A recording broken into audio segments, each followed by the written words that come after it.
Hey, salut tout le monde et bienvenue aujourd'hui dans un nouveau vlog. Ça faisait tellement longtemps que j'avais pas vlogué, ça me fait vraiment plaisir de vous retrouver aujourd'hui dans cette nouvelle vidéo. D'ailleurs, comment ça va vous? Est-ce que vous êtes en vacances? Est-ce que vous travaillez? N'hésitez pas à me dire dans les commentaires, j'essaierai de vous répondre le plus rapidement possible. Aujourd'hui, dans ce vlog, ça va être vraiment une journée de détente. J'ai des lettres de remerciements envoyées pour mon anniversaire. Vous avez pu voir la fameuse photo sur mon compte Instagram. D'ailleurs, vous y retrouvez les ballons 40, les ballons qui sont, comment vous dire, un peu défraîchis. Oh là là là. Bon, ils sont beaucoup moins gonflés que avant, bien entendu. Là, il y a le 4, voilà, le 0 est juste ici. Ils tiennent bien quand même, Ils tiennent quand même bien, voilà, ça c'est cool. Il y a encore de l'hélium. Mais bon, on voit bien que c'est carrément dégonflé, bien entendu. La vendeuse nous avait dit, je crois, 3 semaines. 3 semaines de tenue au niveau de l'hélium. Bon, on est loin des 3 semaines, là. Parce que ça va faire à peu près une semaine, un peu plus d'une semaine jour pour jour que j'ai fêté mon anniversaire. Bon, bah... c'est sûr qu'au bout d'une semaine, bon, ils sont un peu dégonflés, mais défraîchis comme ça, je pensais pas quand même. On va passer maintenant à une étape que je kiffe, c'est l'étape du collage de timbres. C'est vraiment une étape que je kiffe beaucoup, beaucoup, beaucoup. Et encore, j'ai de la chance parce que c'est des timbres autocollants. Vous vous rappelez les timbres, quand vous les achetiez là? Le timbre... et puis qu'après vous colliez.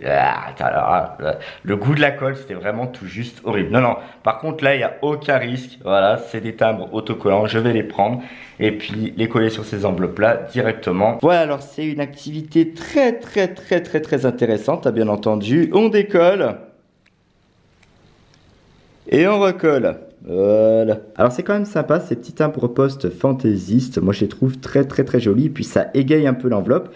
Et puis c'est des flocons de neige complètement différents en fonction des timbres. Comme vous pouvez le voir, donc toutes les enveloppes sont maintenant timbrées. Il me reste plus qu'à les adresser, bien entendu, parce qu'on va pas laisser ça vide, sinon ça arrivera jamais. Je vous reprends après avoir écrit à la main plus de 22 adresses. Et comment vous dire que quand on travaille sur informatique, on n'a plus l'habitude d'écrire. Et j'ai retrouvé la bonne petite vieille cale que je pouvais avoir quand j'allais à l'école. Donc à force d'écrire, voilà, je prends appui sur ce doigt et ça me faisait une petite cale. Voilà, elle m'a suivi pendant toute l'école, pendant tout le collège. Et bon, elle avait disparu et elle est revenue en manipulant ce petit stylo. C'est génial. Bonjour tout le monde, je vous reprends ici parce qu'il y a une question qui repassait souvent, mais voire même très souvent dans les commentaires des vidéos. C'est: mais Bernard, comment tu fais par rapport aux boîtes aux lettres? Est-ce que les boîtes aux lettres ne sont pas trop grandes? Est-ce que tu peux y accéder facilement? Alors effectivement, là, je vous emmène avec moi. Vous allez avoir la réponse en direct live. Eh ben, je vous emmène tout de suite. Allez, c'est go, on y va. Donc j'ai toutes les enveloppes avec moi, bien entendu. Et donc je me retrouve devant la boîte aux lettres qui est ici. Alors comme vous pouvez le constater, elle est pile à ma hauteur. C'est un truc de fou. C'est la première boîte aux lettres que je trouve à ma hauteur, mais comme ça, franchement, c'est juste top. D'habitude, les boîtes aux lettres, c'est plutôt comme ça. Voilà. Et encore. Alors évidemment, pour mettre les lettres comme ça, vous les mettez toutes comme ça, mais faut pousser. Faut pousser jusqu'au bout. Et quand on est trop petit, c'est beaucoup moins évident. Enfin bon, là, ça va quand même. Hop, je suis beaucoup plus grand. Hop, toutes les lettres, elles sont postées, c'est parti. Et donc oui, effectivement, comme je vous le disais tout à l'heure, oui, il y a des boîtes aux lettres qui sont hyper grandes, ou il y a des boîtes aux lettres qui sont très difficiles d'accès. Mais celle-ci, franchement, j'ai eu de la chance. C'est la première petite boîte aux lettres que j'ai pu trouver. Elle fait ma taille. Franchement, c'est un truc de fou. Elle doit faire 1m30 de hauteur. Ouais, ça c'est bien. En tout cas, c'est cool. C'est très accessible pour les personnes qui sont en fauteuil roulant, parce que ça, on n'y pense pas aussi. Parce que non seulement c'est pas forcément accessible pour les personnes de petite taille, mais une personne qui est assise dans son fauteuil roulant, c'est pareil. Elle est à peu près à la même hauteur que nous. Voilà. L'essentiel est fait. Les lettres sont postées. On rentre à la maison. Ça y est, nous voici donc rentrés à la maison. Aïe, je vais m'arracher une oreille, moi. C'est un truc de fou. Bon, quelle heure il est? Midi. Je pète la dalle, faites péter la bouffe. À table, donc ce midi au menu, nous avons de la salade verte, plus précisément de la sucrine, du thon, des œufs. Alors oui, par contre, des œufs qui ne sont pas forcément des œufs, je ne sais pas pourquoi. Voilà, vous avez un œuf que quand j'ai écaillé, en fait la moitié de la peau, elle vient avec. Et ça vraiment, je trouve ça super dommage parce que c'est vraiment gâcher de la nourriture et le blanc est vraiment collé à la coquille. Donc quoi que vous fassiez, c'est-à-dire que vous essayez de casser la coquille par tout petit morceaux pour bien être minutieux, non, vous avez la moitié du blanc qui vient avec. Donc je sais pas si vous, ça vous le fait. N'hésitez pas à me dire dans les commentaires si selon vous, vous avez trouvé la solution pour plus jamais avoir affaire à ça. Qui dit repas devant la télévision et on va se poser devant Netflix. Aujourd'hui, je vais commencer à regarder une série qui s'appelle donc Elite. Je ne sais pas si vous la connaissez, d'ailleurs n'hésitez pas à me le dire dans les commentaires si vous connaissez cette série. Et tout le monde en parle et je me suis dit je vais l'essayer pour voir un petit peu ce que ça donne, voir si ça me plaît comme série et si éventuellement je continue à la regarder jusqu'au bout. Bon, et écoutez, j'ai vraiment pas de chance. Apparemment, il doit y avoir un bug avec Netflix parce que quand j'ai cliqué sur la saison Elite, voilà, c'était. Y a rien. Bon, c'est pas grave, hein. Par contre, on va se rabattre sur un DVD, tout simplement. Donc, on va regarder ce que nous avons, je vais pas vous dire en stock, mais pas loin. Donc, La Reine des Neiges, non, Kong, Pacific Rim, c'est deux films que j'ai pas regardé, que j'ai taxé à mon beau-frère, mais j'ai pas encore regardé, il va me tuer. Les Gardiens de la Galaxie, non, on va pas le regarder maintenant. Harry Potter non plus. D'ailleurs, à ce propos, en parlant de DVD, combien vous en avez chez vous? Ça serait intéressant de les compter. D'ailleurs, moi, je les ai jamais comptés, mais ça pourrait être marrant. Ça pourrait être marrant dans un prochain vlog que je vous annonce à peu près combien de DVD j'ai.